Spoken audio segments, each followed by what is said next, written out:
Ako ay mag-aatin ng cell group at daldala ko to. Tara, samahan niyo.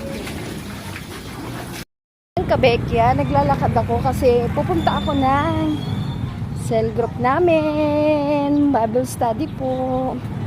Ayan. Pag day off po ni Bekya, nag-aatin po ako ng cell group, mga kabekya.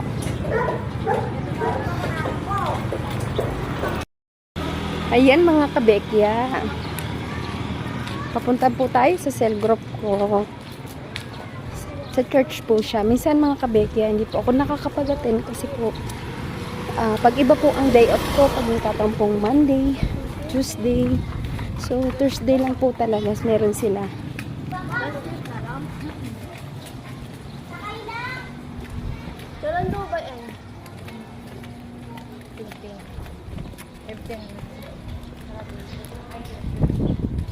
Ayan, kabekya. Papunta na ako sa akin cell group.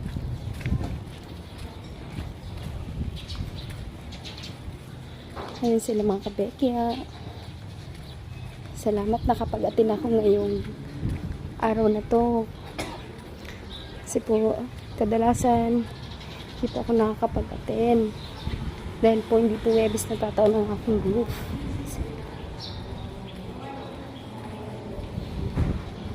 Ayan, kabekya, na-late ako. At sila na po ay nag-fifth prayer. Ayan, mga kabekya. Opening prayer ng aming Bible study. Pinatapos ko muna sila mag-pray. Ako'y na-late na. Salamat po. 7. Sa halip ay kusa niyang binitiwan ng karapatan niyang ito, ang mamuhay na isang alipin. Ipinanganak siyang tulad ng isang karaniwang tao, no? Sabi po dito, anong kaya niyang maging?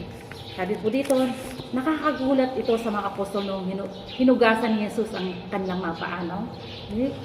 Diyos siya, pero anong ginawa niya, no? Yung napakababa talaga siya.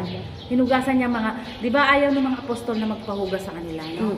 Kasi nga, kasi kinikilala nila ang si Jesus ay isang Mesaya. Mesaya talaga siya. Pero ang Panginoon talagang, kumbaga sa anong hinugasan pinakita niya. Talaga pinakita niya na nagpakababa talaga siya.